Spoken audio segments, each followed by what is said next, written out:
Good morning. This is Albert Ackel. I'm going to show you how to make Jibbon today. There are a couple different ways to make it. You can actually make this in a microwave. We're going to skip that one today. We're going to make it on the stove. What you're going to need is a pot that you see here, big enough to hold a gallon of milk. I'm using 2%. You can use any type of milk you'd like, low fat, 2% or homogenized. A bowl that I'm going to crush the junket tablets in, a strainer, your spoon to stir the milk, and also you're going to need a thermometer. The thermometer is an option. You can do it by putting your knuckle in the milk till it gets tempered. That's all you'll need. So we're going to get started. Next, we're going to turn the stove on to number 6, which is about a medium heat for me. And now we just wait. We stir it till we get to the temperature. I will tell you the number of that temperature because I do it by my knuckle most of the time. I'm used to, but I will put the thermometer in, give you the exact temperature of what your milk needs to be.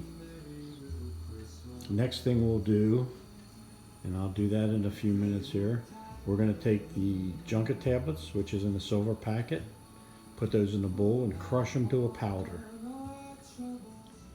These are actually 2 junket tablets. They were broken up in the packet, which is no big deal. You can get the junket tablets either at Kroger's or Meyer or Jungle Gym. They're usually where the jellos are, and they come in a little brown box. So what I'm going to do is I'm going to crush these with the back of a spoon, and you want to get it down to a powder. That way it dissolves a lot easier when you put the warm milk in. Okay, this is what it's going to look like when it's finished. And that's it. You let that sit till your milk's ready. You put some warm milk in it, and we'll go from there. This is the final product. That's what it looks like when you crush it up with the back of a spoon. Takes you no time at all. Remember, while you're making your milk on the stove, warming it up, you do want to stir it occasionally just to make sure it doesn't stick. As I check the milk with my knuckle, I can tell it's starting to get a little bit warm. We're going to go a little bit longer here, and I'll give you the temperature. Okay, according to my knuckle, it feels warm. We're going to check the temperature here. See what we come up with.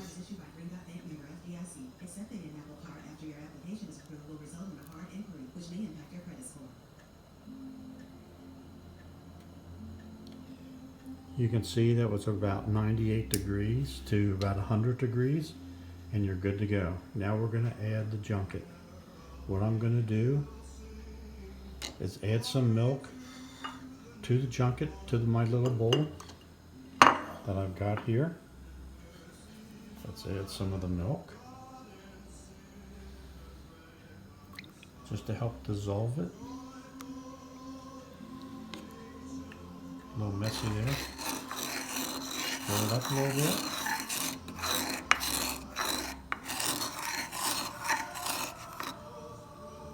And then we're going to pour this right into the milk. Go ahead and turn your burner off. Fire's off. Give it a good stir. Make sure you got all the powder out, all the junket. See a little bit more there. We'll put another spoon in.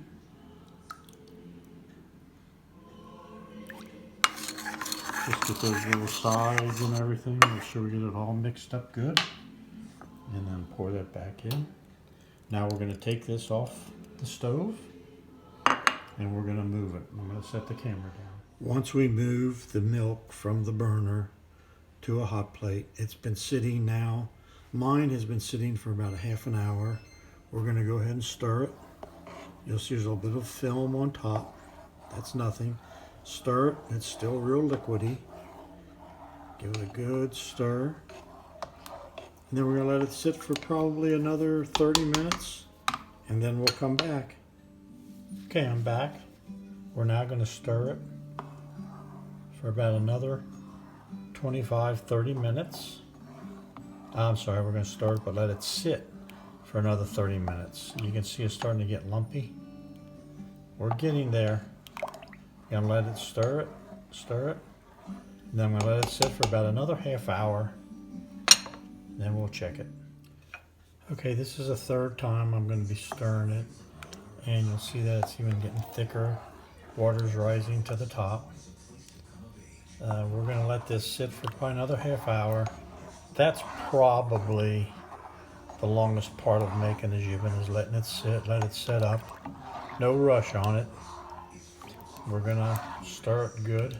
You can see the lumps starting up here. Probably one more stir, and that may be it. I've been letting it sit for 35 to 40 minutes each time. I'll be back. Okay, we're ready to go to make jibbon.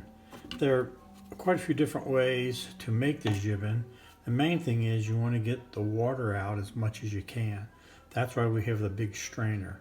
I'm going to try this with one hand. I'm going to put the strainer in, push down, and you'll see all the water juice come to the center here. Take a coffee cup. I have a small coffee cup. Scoop it in and pour it into your sink. You do this a couple times to get as much water out as you can. And when I finish this, I will come right back to you.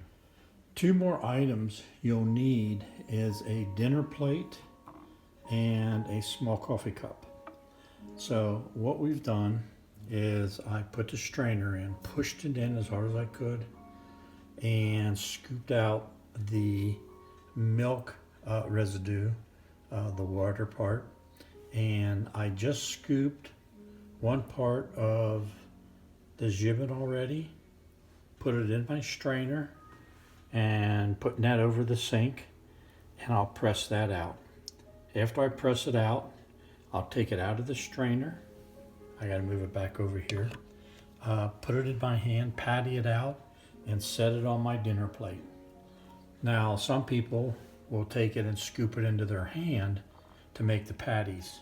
I found over the years that using the strainer is a lot easier and makes the patties a little more firm.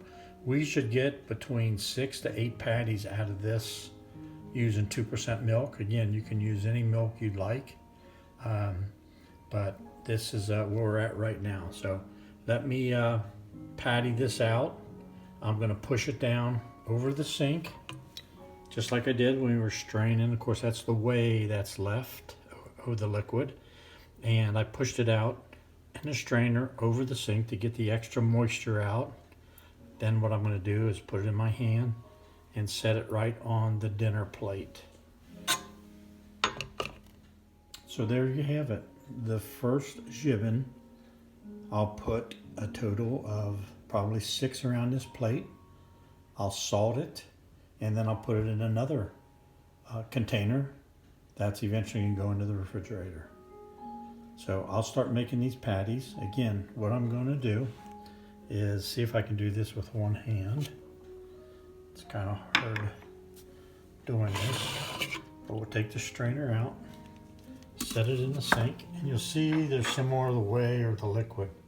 So I'll scoop some of that out. It just helps it when we go to press it out. So I'm going to take a scoopful of the jibbon, about a cupful. You'll see I got a cupful here, and I'm going to take that, dump that right into the strainer. Next thing I'll do is start pressing this. I'll press it out, and I'll make my patty like I showed you over there. And there's our second patty. Again, you just take your jibbon, you pour it into about a cupful into your strainer and push it down. Squeeze it, get as much moisture as you can out, leave some, flip it over, press it again, and then take it from the strainer, put it right on your plate. So here we are. We got 5 patties. Again, it'll depend on the size that you make them. And this is what we have left over. Probably enough to make, it looks like maybe 1 more, 2 more patties. And then we'll salt them, move it to our container that we'll eventually put in the refrigerator, and you're done. You just salt both sides. The only thing left is the cleanup. So that's not too bad. Again, it depends on the size of your patties that you make, but that's what it's going to look like. You'll have between 6, sometimes I get 8, depending on the size. That's all I've got. If I have anything else, I'll come back on. Thank you. I do have a couple more things.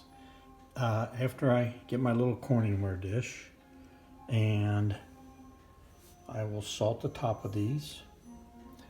Once I flip them into the dish, I will salt the other side. Then what I do is I put a piece of wax paper in between so they don't stick together. Put that in, put 2 more, flip the wax paper over, and put the rest of my patties in there after I salt them, and that should do it. But that's all there is to it. Hopefully it all works out for you. If you don't, I'll leave my phone number and you can give me a call. Thanks. Bye.